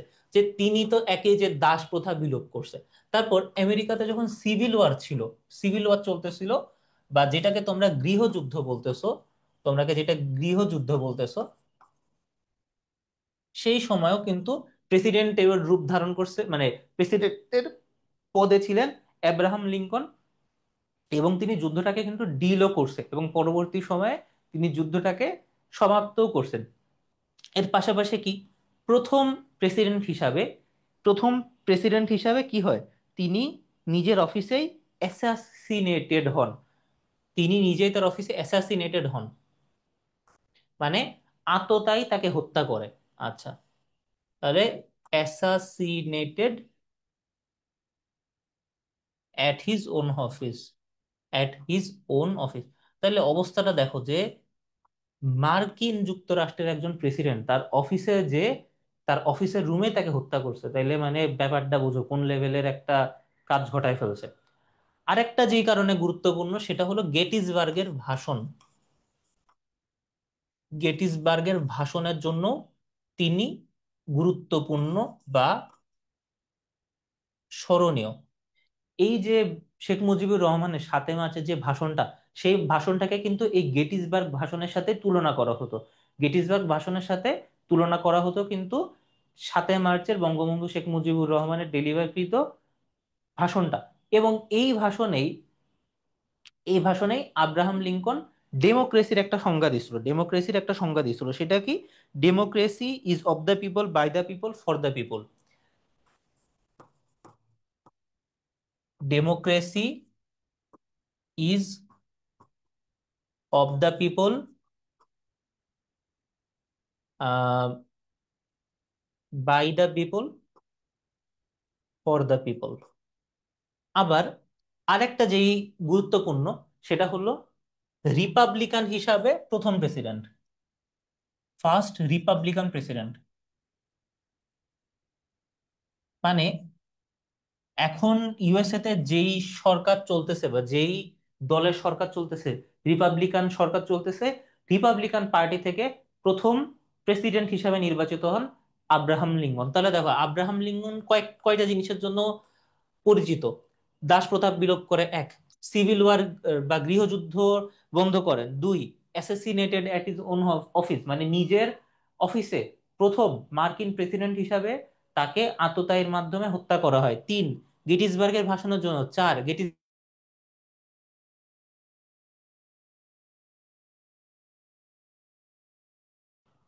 ফার্স্ট রিপাবলিকান প্রেসিডেন্ট হিসাবে। ছয় বা সাতটা তথ্য কিন্তু কেবলমাত্র আব্রাহাম লিঙ্কনের জন্য গুরুত্বপূর্ণ, আব্রাহাম লিঙ্কনের জন্য গুরুত্বপূর্ণ। হুম। Democracy Lincoln. আচ্ছা। From third world to First, From third world to First, এই যে অ্যাডমিশন পরীক্ষায় বা কম্পিটিটিভ এক্সামে বইয়ের নাম দিয়ে কিন্তু বারবার প্রশ্ন আসে যে বইটি কে লিখেছেন বা কে লেখেন নাই। ওই যে যেরকম আরেকটা দেখলাম, শেক্সপিয়ারের লিখিত বই নয় কোনটি, আর এখানে কি বলছে যে থার্ড ওয়ার্ল্ড টু ফার্স্ট, এই বইটা রচনা করছে কে, এই বইটা রচনা করছে কে? Lee Kuan Yew, APJ Abdul Kalam, Mahathir Mohamad, নাকি অমর্ত্য সেন? এটার উত্তর কি হবে? হুম, ঠিকই দিছো, লি Kuan you, Li Kuan you. তাহলে কথা হলো যে লি কোয়ান ইউ কে ছিলেন, এবং থার্ড ওয়ার্ল্ড কান্ট্রি থেকে ফার্স্ট ওয়ার্ল্ড কান্ট্রি যে তিনি বানাইলেন, কোন দেশটাকে বানাইলেন? একটা হিন্ট দেই, বাংলাদেশ খালি এই দেশের মতো হইতে যায়, এবং বিগত সরকার খালি বলতো যে বাংলাদেশ এই দেশের মতো হবে, বা বাংলাদেশ এই দেশ অলরেডি কি হয়ে গেছে।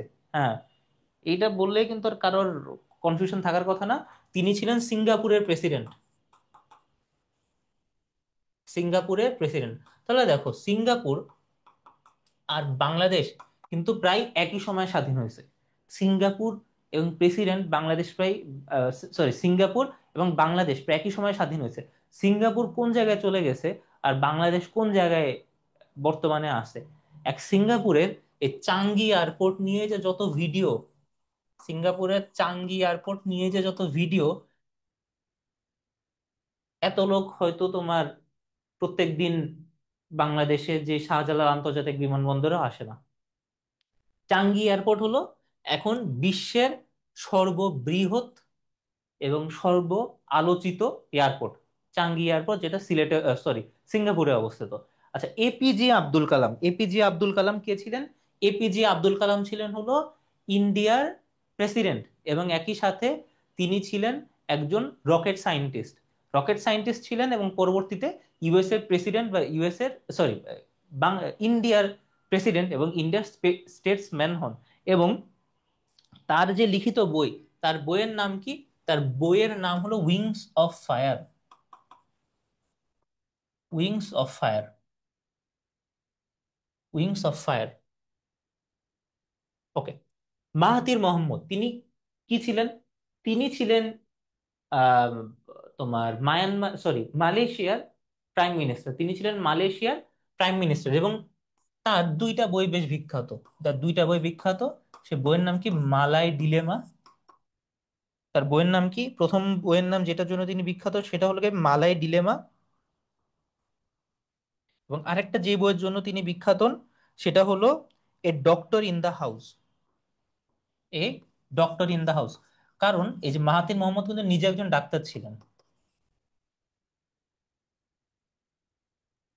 আচ্ছা, তারপরে আমরা তো অমর্ত্য সেনের ব্যাপারে মোটামুটি সবাই শুনছি, আমরা অমর্ত্য সেনের ব্যাপারে মোটামুটি সবাই শুনছি। ভারতের অর্থনীতিতে নোবেল প্রাইজ তিনি পেয়েছিলেন, এবং কিন্তু তিনি একই সাথে বাঙালিও ছিলেন, তিনি একই সাথে কি ছিলেন? বাঙালিও ছিলেন। এবং তার লেখা অন্যতম গুরুত্বপূর্ণ যে বইটা, সে বইটার নাম তোমরা জানো? ফার্স্ট বয়দের দেশে। ফার্স্ট বয়দের দেশে। তোমাদের এখানে যাদের যাদের ইকোনমিক্স আছে, অর্থনীতি আছে, তারা কিন্তু অবশ্যই অমর্ত্য সেনের নাম শুনছো, বা তার সংজ্ঞা বা তার কথা কিন্তু তোমাদের বইয়ে তোমরা পড়ছো। তাহলে দেখো, লি কোয়ান ইউ এর লেখা বইয়ের নাম কি? From third world to First. APJ Abdul Kalam রচিত বইয়ের নাম কি? Wings of Fire. Mahathir Mohamad রচিত বইয়ের নাম কি? Malay Dilemma, A Doctor in the House. Amartya সেনের রচিত বইয়ের নাম ফার্স্ট বয়দের দেশে। এই বাদেও কিন্তু তাদের আরো বই আছে, কিন্তু এইগুলা অত্যাধিক গুরুত্বপূর্ণ, অধিক গুরুত্বপূর্ণ, এর জন্য কেবল আমরা এগুলা এখানে তুলে ধরছি। কিন্তু এর পাশাপাশি তোমাদের কিন্তু আরো বইয়ের নামও কি করতে হবে? পড়তে হবে। আচ্ছা, 2026 সালে ফিফা বিশ্বকাপ কয়টি দেশে অনুষ্ঠিত হয়? 2026 সালে ফিফা বিশ্বকাপ ওয়ার্ল্ড কাপ কয়টি দেশে অনুষ্ঠিত হয়, মানে কয়টি দেশে অনুষ্ঠিত হবে? এক, দুই, তিন, চার, এটা কিন্তু তোমাদের মোটামুটি সবারই জানার কথা। তাহলে বলো তো কোন কোন দেশে অনুষ্ঠিত হবে? যে তিনটা দেশে অনুষ্ঠিত হবে, সে তিনটা দেশের নাম কি কি?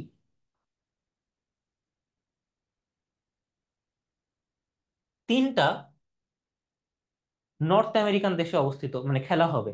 তাহলে নর্থ আমেরিকা যে মহাদেশ, সেই মহাদেশে কিন্তু ফিফা বিশ্বকাপ ওয়ার্ল্ড কাপ অনুষ্ঠিত হবে। এবং তিনটা দেশের নাম কি? একদম প্রথমে আসতেছে ইউএসএ, তারপর আসতেছে কানাডা, এবং তারপর আসতেছে কি? মেক্সিকো বা মেহিকো। আচ্ছা, ওকে। তারপর আমরা দেখি, এলাম দেখলাম জয় করলাম। Veni vidi vici. এলাম দেখলাম জয় করলাম। Veni vidi vici. এই যে ফেমাস যে লেখাটা, বা সরি উক্তিটা, উক্তিটা কে করেছিলেন? জুলিয়াস সিজার, আলেকজান্ডার, নেপোলিয়ন, নাকি হোচিমিন? কে করেছিলেন এটা?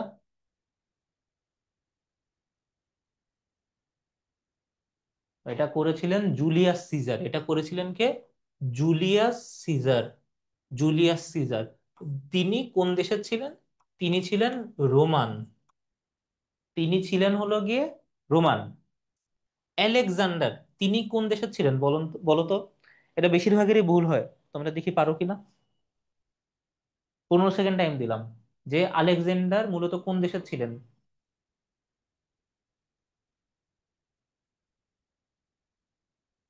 আলেকজান্ডার মূলত কোন দেশের ছিলেন? হুম, ভুল করে ফেলছো। হুম, মঙ্গোলীয় না, তবে দেশটার নাম এম দিয়েই শুরু।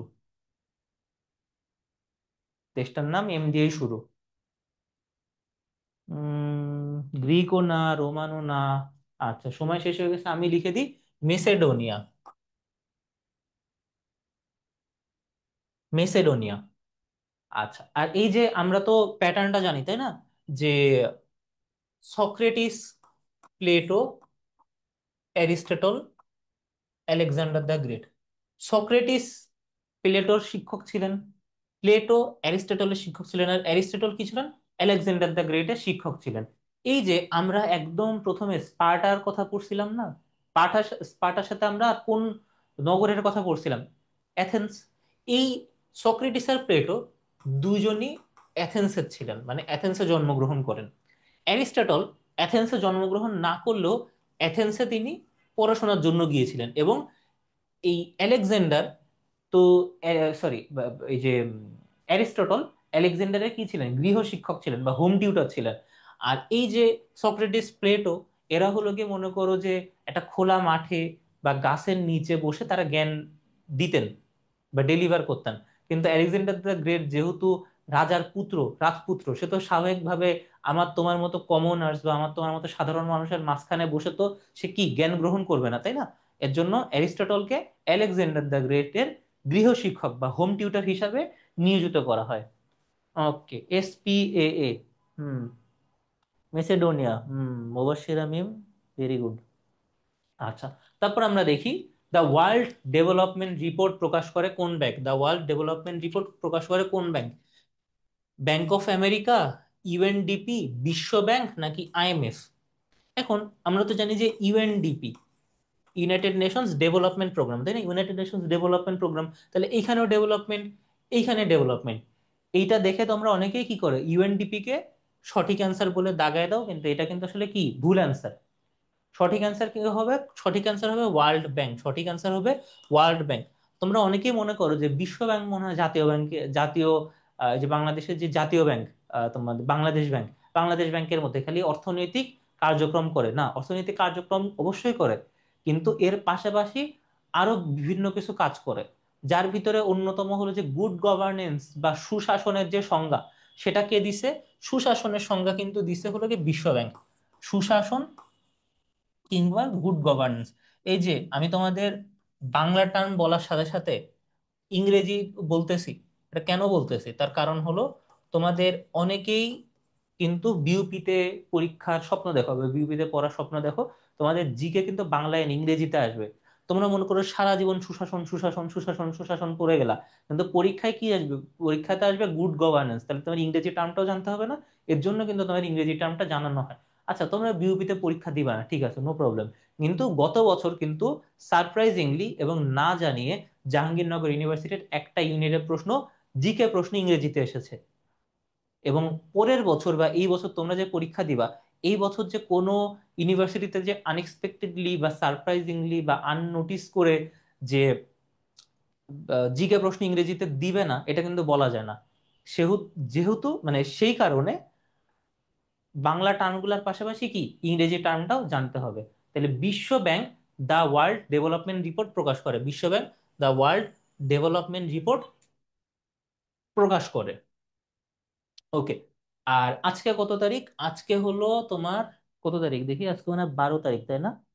12 না 13, আজকে 12 তারিখ। তাহলে দেখো, আমাদের যেই, তোমরা জানো আমাদের ফার্স্ট টাইম বলো সেকেন্ড টাইম বলো যে ব্যাচগুলা, সব কয়টা ব্যাচে কিন্তু এখন 1500 টাকা ছাড়ে ভর্তি হওয়া যাচ্ছে। 25 তারিখের পরে কিন্তু সেটা আর সম্ভব হবে না। তখন কোর্সের দাম কিন্তু বর্তমানে যেটা আছে সেটার সাথে 1500 টাকা অ্যাড হয়ে যাবে। তো তোমরা যারা আমাদের সাথে কোর্স করতে আগ্রহী এবং আমাদের পথে সারথি হতে হতে চাও, তোমরা দ্রুত 25 তারিখের মধ্যে কিন্তু অ্যাডমিশনে, সরি, আমাদের কোর্সগুলা কিনে ফেলবে বা আমাদের কোর্সে এনরোল হয়ে ফেলবে। 21 নাম্বার, ন্যাটো সদস্যভুক্ত দেশ নয় কোনটি? ন্যাটো, মুবাশিরা মিম একটা খুবই ইম্পর্ট্যান্ট বা খুব একটা ভালো তথ্য দিছো ফেসবুকে, সেটা দেই। তার কারণ হলো আমরা মোটামুটি সকলেই জানি যে সর্বপ্রথম সুশাসনের ধারণা দিয়েছে বিশ্বব্যাংক, সর্বপ্রথম সুশাসনের ধারণা দিয়েছে বিশ্বব্যাংক। কিন্তু তোমাদেরকে একটু ট্র্যাপে ফেলানোর জন্য, তোমাদেরকে একটু ফাঁদে ফেলানোর জন্য মাঝে মাঝে প্রশ্ন দেয় কি, সুশাসনের ধারণাকে সমৃদ্ধ করেছে কোন সংস্থাটি, বা সুশাসনের ধারণাকে সমৃদ্ধ করে সংজ্ঞা দিয়েছে কোন প্রতিষ্ঠানটি, সেটা হবে ইউএনডিপি, সেটা হবে ইউএনডিপি। Very good. আচ্ছা, এবার আমরা দেখি 21, ন্যাটো সদস্যভুক্ত দেশ হলো কয়টি? ন্যাটো সদস্যভুক্ত দেশ, সরি দেশ হলো এর মধ্যে কোনটি? আয়ারল্যান্ড, সরি, ন্যাটো সদস্যভুক্ত দেশ হলো না, ন্যাটো সদস্যভুক্ত দেশ নয়, এটা একটু ভুল গেছে, নয়। ন্যাটো সদস্যভুক্ত দেশ নয় কোনটি? ন্যাটো সদস্যভুক্ত দেশ নয় কোনটি? ন্যাটো সদস্যভুক্ত দেশ নয় হলো আয়ারল্যান্ড। ন্যাটো সদস্যভুক্ত দেশ নয় হলো আয়ারল্যান্ড। এবং ইউরোপে যতগুলা দেশ আছে, আমরা তো জানি আয়ারল্যান্ড কোন মহাদেশে অবস্থিত, আয়ারল্যান্ড অবস্থিত ইউরোপে। আয়ারল্যান্ডের পাশাপাশি আর যেই দুইটা ইউরোপিয়ান দেশ, আর যে দুইটা ইউরোপিয়ান দেশ ন্যাটোর অন্তর্ভুক্ত না, সেই দুইটা দেশের নাম কি? সেই দুইটা দেশের নাম হলো সাইপ্রাস এবং মাল্টা। সাইপ্রাস এবং মাল্টা, সাইপ্রাস এবং মাল্টা। তাহলে এই যে ন্যাটো, ন্যাটোর ইংরেজি কি? NATO, NATO. ন্যাটোর পূর্ণরূপ কি? North Atlantic treaty organization, north Atlantic treaty organization. এবং ন্যাটো কেমন প্রতিষ্ঠান বলো তো? ন্যাটো কি অর্থনৈতিক প্রতিষ্ঠান, নাকি ন্যাটো সামরিক প্রতিষ্ঠান? ন্যাটো কি অর্থনৈতিক প্রতিষ্ঠান, নাকি সামরিক প্রতিষ্ঠান, নাকি সামাজিক প্রতিষ্ঠান, না কেমন প্রতিষ্ঠান?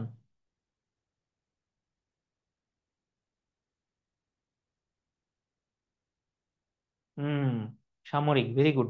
ন্যাটো হলো সামরিক, সামরিক প্রতিষ্ঠান, সরি, ন্যাটো হলো একটা সামরিক প্রতিষ্ঠান।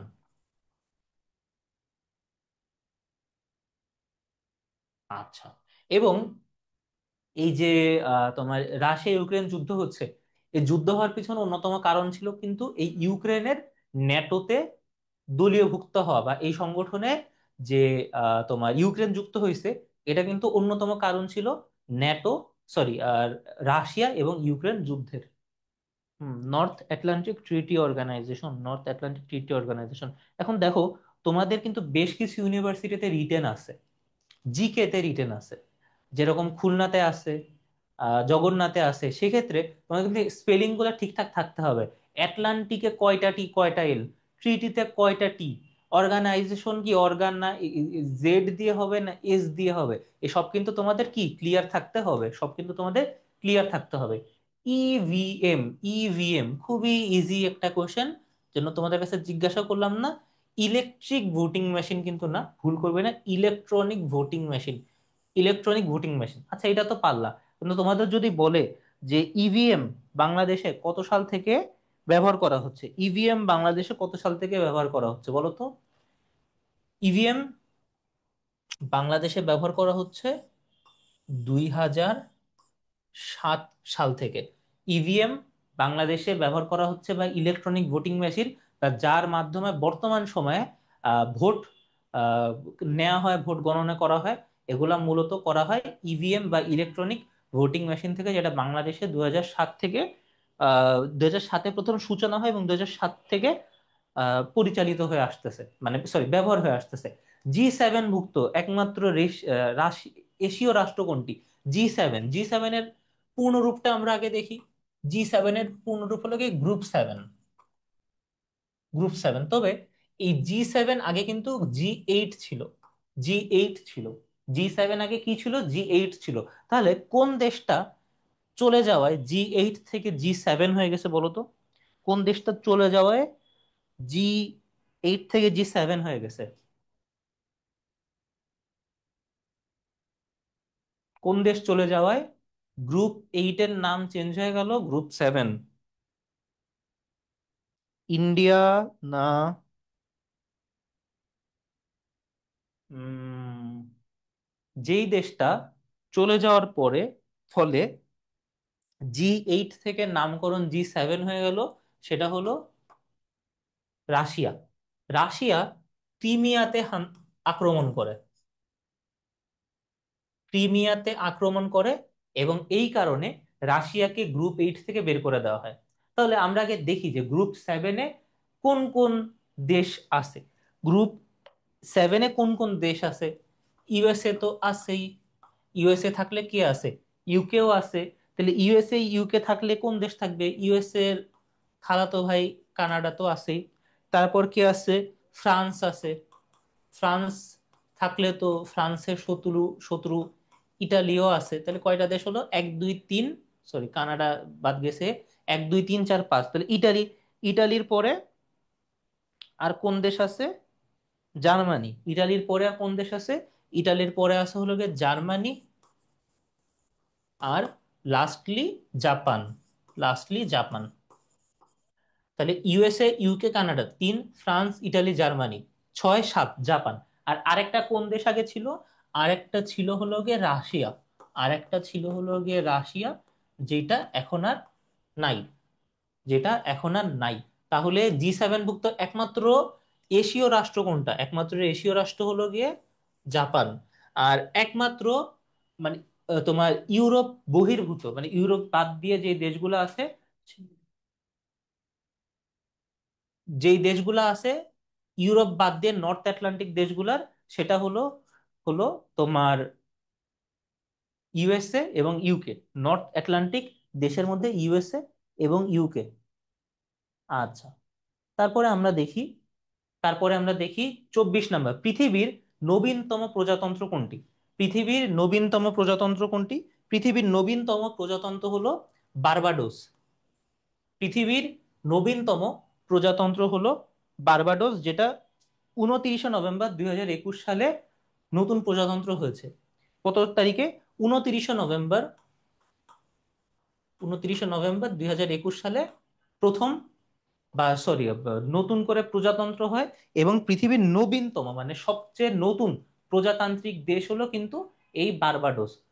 এই বারবাডোস। আচ্ছা, তারপরে আমরা দেখি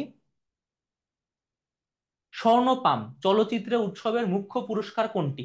চলচ্চিত্রর আমরা মানে স্বর্ণপাম হলো গিয়ে কান চলচ্চিত্র উৎসবের মুখ্য পুরস্কার। যেরকম মনে করো যে অস্কারস বা যেটাকে দ্য একাডেমি অ্যাওয়ার্ডস বলা হয়, তারপর গোল্ডেন গ্লোবস, এরকম আইফা টাইফা বিভিন্ন রকম আছে না, সেটা হলো গিয়ে ওর মতো একটা হলো গিয়ে কান চলচ্চিত্র উৎসব, যেটার যে মূল বা যেই সব থেকে প্রেস্টিজিয়াস যে প্রাইজটা, সেই প্রাইজটাকে বলে স্বর্ণপাম। এবং এই কান চলচ্চিত্র উৎসব কোন দেশে পরিচালিত হয়? কান চলচ্চিত্র উৎসব কিন্তু ফ্রান্স দেশে পরিচালিত হয়, বা সরি ফ্রান্স দেশ এই উৎসবটাকে বা এই চলচ্চিত্র উৎসবটাকে আয়োজন করে থাকে। টেকসই উন্নয়ন লক্ষ্য বা যেটাকে আমরা ইংরেজিতে বলে থাকি এসডিজি, এসডিজি, এসডিজি যে লক্ষ্যমাত্রাটি মানসম্মত শিক্ষা নিয়ে নিবিড়ভাবে আলোচনা করে, এসডিজি 4, এসডিজি 3, এসডিজি 9 নাকি এসডিজি 8? উত্তর হবে এসডিজি 4। এবং তাহলে এসডিজির পূর্ণরূপ কি? Sustainable development goal. এখন বর্তমানে যে দেশগুলো আছে, এই দেশগুলা এই সাস্টেনেবল ডেভেলপমেন্ট গোল যেই কয়েকটা গোলের কথা বলছে, সেগুলোকে পূরণ করার লক্ষ্যে মরিয়া বলা যায়। তাহলে লক্ষ্য টোটাল কয়টা? লক্ষ্য হলো 17টা। এবং এসডিজির আগে বা পূর্বসূরি যেটা ছিল, এসডিজির পূর্বসূরি যেটা ছিল, এসডিজির পূর্বসূরির নাম হলো এমডিজি বা মিলিনিয়াম ডেভেলপমেন্ট গোল, বা মিলিনিয়াম ডেভেলপমেন্ট গোল। এবং এসডিজির যে 17টা, এসডিজি 17টাই কিন্তু মুখস্থ থাকতে হবে। কারণ তোমাকে প্রশ্ন বলে দিতে পারে, প্রশ্ন আসতে পারে এসডিজি 4 সম্পর্কে জানতে পারে, এসডিজি 7 সম্পর্কে জানতে পারে, এসডিজি 9 সম্পর্কে জানতে পারে। এর জন্য প্রত্যেকটা এসডিজি সম্পর্কে কিন্তু তোমার জানা প্রয়োজন। এর জন্য তোমরা খাতায় একটা লিস্ট করে, 17টা এসডিজি লিস্ট করে তোমরা যেখানে পড়তে বসো তার সামনে কিন্তু টাঙায় রাখবে। কারণ 17টা এসডিজি জানাই গুরুত্বপূর্ণ। যেহেতু 17টা জানাই গুরুত্বপূর্ণ, 3, 9, 8 এগুলার ব্যাপারে আমরা আর আজকের ক্লাসে আলোচনা করলাম না। পৃথিবী সূর্যের কততম নিকটতম গ্রন্থ মানে গ্রস্থ, সরি গ্রহ বা প্ল্যানেট বলা যায়। গ্রহর ইংরেজি কি? প্ল্যানেট। যেটা হলো 3। এটা মনে রাখার একটা মনে করো সূত্র বলো, ফর্মুলা বলো, ছন্দ বলো, সেটা হলো মেভেম জেসান। তাহলে এই মনে করো যদি সান হয়, তাহলে সানের সব থেকে আগে কি আছে? এম, তারপরে ভি, তারপরে ই, তারপরে এম। আচ্ছা, তাহলে একদম প্রথমে কি আছে? মার্কারি, মার্কিউরি, তারপরে ভেনাস, তারপরে কি আর্থ, তারপরে কি আছে আর্থের পরে? আর্থের পরে আছে মার্স, তারপরে জুপিটার,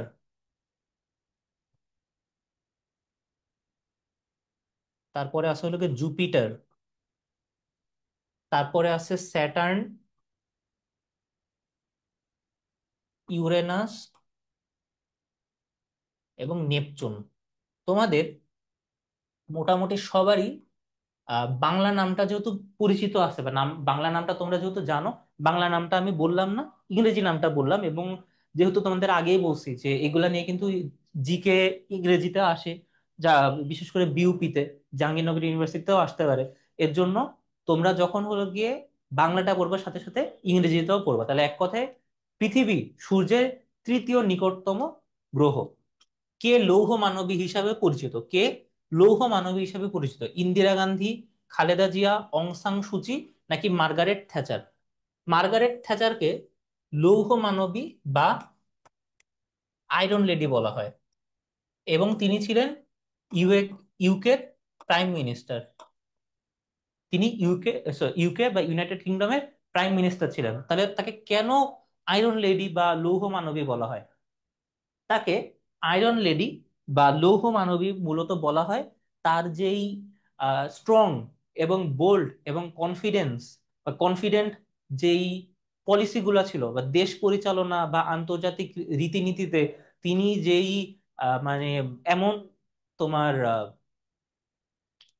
এমন কনফিডেন্সের সাথে তিনি কাজ করছেন, বা এমন ভাবে তিনি তার পলিসিগুলোকে মেক করছেন যেন তিনি সবসময় ইউকে কে প্রধান প্রায়োরিটি দিয়ে আসছেন এবং কারোর সামনে কখনো মাথা নত হয়নি। এর জন্য তাকে সংবাদ মাধ্যমে প্রথমে আয়রন লেডি হিসাবে হলো গিয়ে খ্যাতি দেওয়া হয়।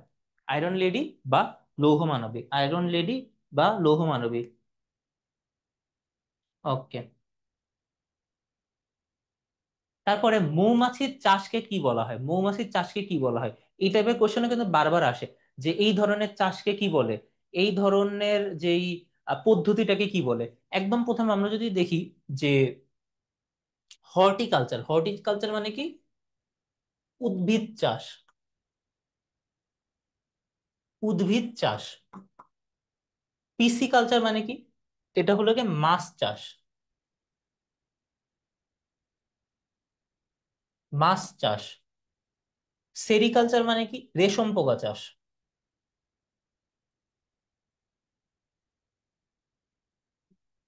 এবং এপিকালচার কি? এপিকালচার হলো গিয়ে মৌমাছির চাষ।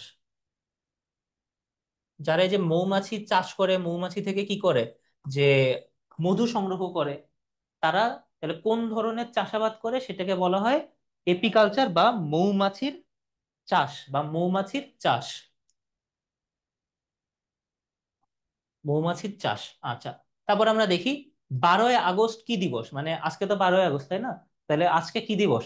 আজকে কি যুব দিবস, বিড়াল দিবস, আদিবাসী দিবস, নাকি সাক্ষরতা দিবস? তোমাদের যাদের বিড়াল পালো বা যাদের হলো গিয়ে বিড়াল পছন্দ, তারা তো জানোই যে আন্তর্জাতিক বিড়াল দিবস কয়দিন আগেই হয়ে গেছে।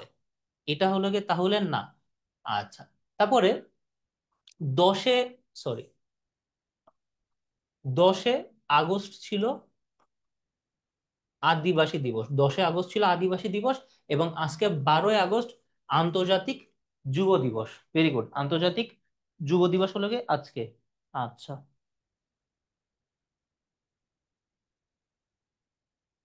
হুম। ওকে। আচ্ছা, তাহলে আমরা যদি শর্টে বলতে চাই যে আন্তর্জাতিক পর্যায়ের গুরুত্বপূর্ণ টপিকগুলো কি কি: প্রাচীন সভ্যতা, গ্রন্থ ও চলচ্চিত্র, কম্পিউটার বিজ্ঞান, জনক তত্ত্ব, ও উক্তি, কম্পিউটার বিজ্ঞান বা সেটাকে তোমরা আইসিটিও বলতে পারো, নারী বিশ্ব, জাতিসংঘ ও আন্তর্জাতিক সংগঠন, খেলাধুলা, চুক্তি, যুদ্ধ ও বিপ্লব, পরিভাষা। এইগুলা থেকে কিন্তু মোটামুটি কোশ্চেন আসে। এখন তাহলে তোমাদের সাথে যে আমরা 30টা কোশ্চেন অ্যানালাইসিস করলাম, তাহলে আমি একটু শর্টে বলে যাই যে কোনটা কোন কোন টপিক থেকে নেওয়া হয়েছে, কোনটা কোন কোন টপিক থেকে নেওয়া হয়েছে। বিখ্যাত স্পার্টা নগরী কোন দেশে অবস্থিত? তাহলে এইটা নেওয়া হয়েছে সভ্যতা থেকে। একদম উপরে আমরা লিখে দিই, এটা নেওয়া হয়েছে সভ্যতা থেকে। হাইরোগ্লিফিক্স, এটা সভ্যতা, কারণ মিশরীয় সভ্যতা থেকে নেওয়া হয়েছে। এটাও কি? সভ্যতা। তারপরে আমরা দেখি যে নিচের কোনটি ব্লু ইকোনমি, তাহলে এটা এসেছে অর্থনীতি, অর্থনীতি থেকে, এবং এসেছে পরিভাষা থেকে। অর্থনীতি এবং পরিভাষা থেকে এটা এসেছে। তারপরে এসেছে নাৎসিবাদের জনক বলা হয় কাকে? তাহলে এটাকে আমরা বলতে পারি যে গুরুত্বপূর্ণ ব্যক্তিত্ব, গুরুত্বপূর্ণ ব্যক্তিত্ব থেকে এটা এসেছে। তারপরে গুরুত্বপূর্ণ,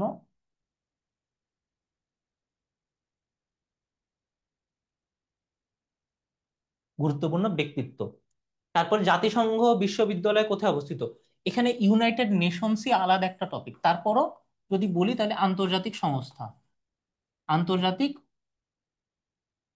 সংস্থা থেকে এটা এসেছে। তারপরে আমরা দেখি যে যুক্তরাষ্ট্রের বর্তমান রাজনৈতিক ক্ষমতাসীন দল, তাহলে এটাকে আমরা বলতে পারি যে ইউএসএ।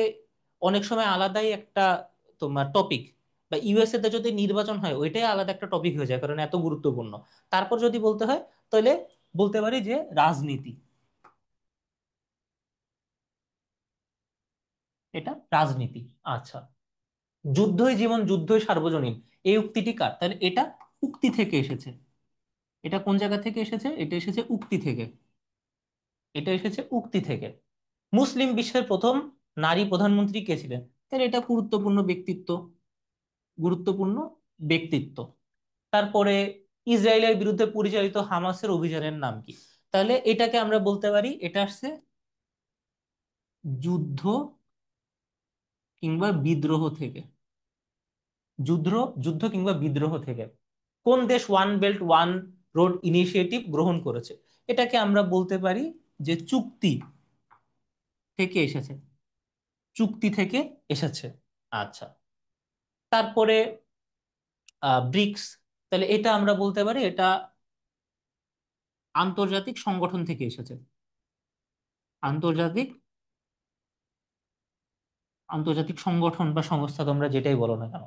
তারপরে আহ কোন দেশ প্রথম নারীদের ভোটাধিকার প্রদান করে? এটা হলো গিয়ে যে নারী বিশ্ব থেকে বললাম, নারী বিশ্ব থেকে সাধারণত কোশ্চেন থাকে, এটা হলো গিয়ে সেটা। তারপরে কোনটি শেক্সপিয়ারের আহ রচনা নয়? তাহলে এটা আমরা বলতে পারি সাহিত্য থেকে আসছে। সাহিত্য বা গ্রন্থ তোমরা যেটাই বলো, সাহিত্য। বিশ্বের সবচেয়ে পুরাতন সংবাদ সংস্থা কোনটি? এটা তাহলে আসছে গণযোগাযোগ ও সাংবাদিকতা থেকে। গণযোগাযোগ ও সাংবাদিকতা।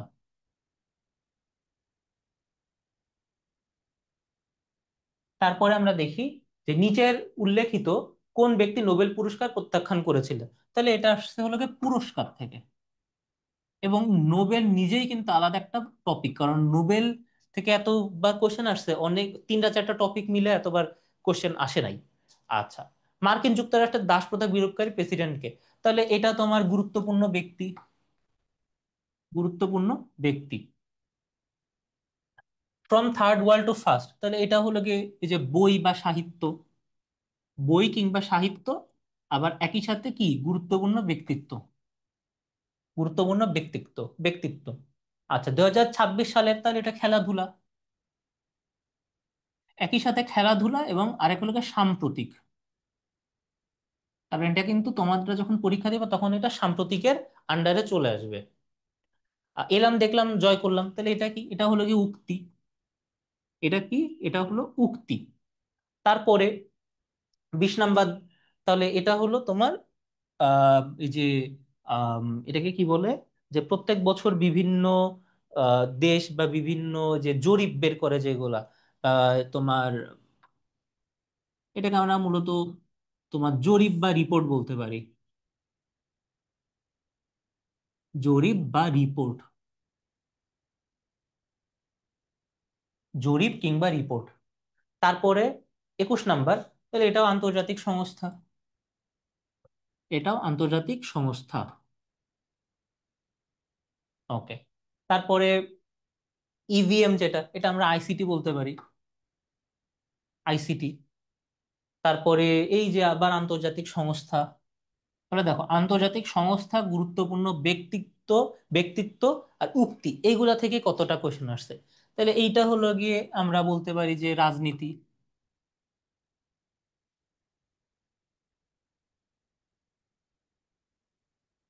রাজনীতি। তারপরে এটা হলো তোমার পুরস্কার।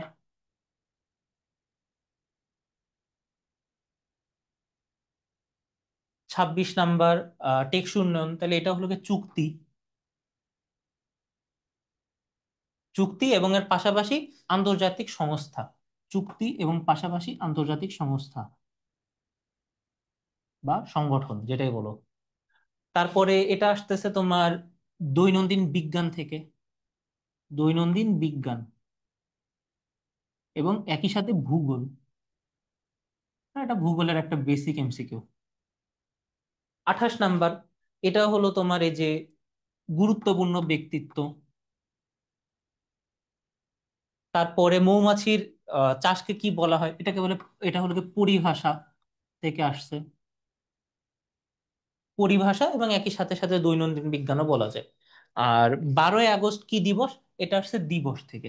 তাহলে দেখো, তোমাদের এইখানে যে যে টপিক বলে দেওয়া হয়েছে, এই সব টপিক তো এমনিতেই ইম্পর্টেন্ট, তারপরও যদি ইম্পর্টেন্স আরো বেশি দেওয়া হয় তাহলে এইটা আরো অনেক ইম্পর্টেন্ট।